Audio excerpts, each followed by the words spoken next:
Good morning everyone and welcome back to the Entertainment World YouTube channel and Entertainment Family.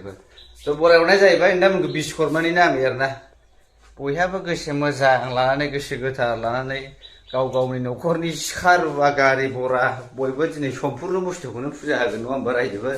स' दिना मोजाङै मोजां बारगोन होननानै आं आसा थाबाय स' नायलांबानो जाबाय आरोना चलो बिबार माला गानहोबाय आरोना थ' जोंनालाय माथो बारा जोंनाथ' बारा जिनिस गैखाया गारि बरा गिदिरबो गैया जेबो गैखाया जोंना जोंना बे गारि फिसायानोसै आरोना रायजोफोर जायासै दा इदिनो माला सोनाया साइकेल गंसे ओमफ्राय जों बाबा फैबा सालायग्रा गोदोनायावसो खानांगोन ओमफ्राय ओरैजाय नै सिखा रुवा खदाल बेनोसै आरोना रायजोफोर बारा गैयालै जोंना सम्पुर्ण सयं इबं गुरुनि नाम लाना होनायसै लाब्रा बेजों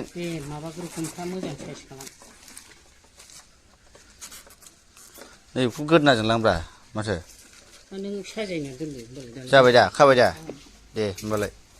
खाबायबालाय खाबायसै ओमफ्राय फोथा थुदो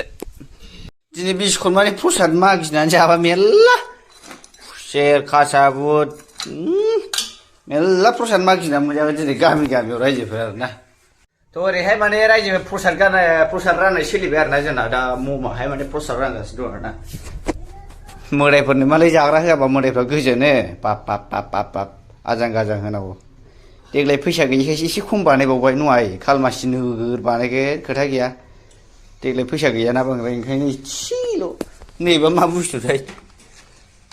मिस्टि बिदिखौ नायजायालै गबसे जालागोरनो लुगैयो आंना जारलाथार इसोरफोरनो मोजां बान्था होबासो इसोरफ्राबो मोजां बान्था होयो नालाय ओंखायनो उफाय गैया इसोरफोरनोबो एसे नायथाव जाथाव होनांगौ जायो आरोना रायजोफोर बेबायदि आरोना बोसोराव खनसेल' फैयो आरोना रायजोफोरा बिश्वकर्मानि फुजाया बेयावनो मोजां होखानांगौ गारि मथरनि बिगोमा सिखा रुवानि बिगोमा न' बांनि बिगोमा नङा होमबा नैबे फांखानि बिगोमा बेबायदि आरोना रायजोफोर टिभिनि बिगोमा कारखानानि बिगोमा जाहाजनि लन्चनि बिगोमा आदसा जेनिबो बिगोमा आरोना ओंखायनो बोसोराव मोनसे मोजां निस्थार गोसो मोजां लानानै ज्राव खुलुमहरनांगौ आरोना रायजोफोर खनसेल' नालाय उफाय गैया बेबायदिनो आरोना बिबार होलायबाय नै रायजोफोर जरा जरा जरा जरा जरा बिबार होलायबाय आरोना सजना बिमाया देलायदोंमोनलै आइये बिश्वकर्मायावनो बोरै जाजोबखो फिसालाय नोंथांमोनाथ' मिथिखायो नैबे नारें जुमब्राखौ मानि थाखाय होनाय जायो बे जाहैबाय बाबा बिश्वकर्मानि सेर जाहैदों आरोना रायजोफोर सेरनो सेर ओंखायनो होफानाय जायो आरोना बेखौहाय जय शिव शंकर भोलेनाथ आफा इसोर बाथौ बोराइ तेत्रिस कौटि देव देवी आफा इसोर गणेश ठाकुर बिबार सारलानां एसे जय इसोर आफा बिश्वकर्मा नोंनि अननायावनो आफा इसोर नैबे साइकेलखौ नैबे गारिखौ साखि साबाद लानानै जाहाथे लामायाव सौग्राव सुग्राव जाया गारि मथरफोरजों सौग्राव सुग्राव जाया मोसौ बोरमा दुरुंफोरजों दाउ अमा सैमाफोरखौ दानथारलाबोनो मोना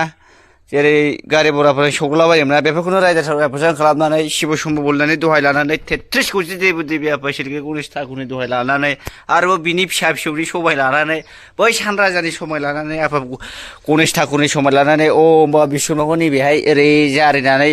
सारलानाय जासिगोन होननानै जय बाबा बिश्वकर्मा नोंनावनो बोर बिथाबाय आफा इसोर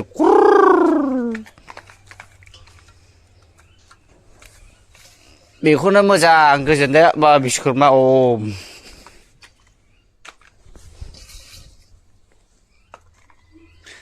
जय इसोर बाबा बिश्वकर्मा ओम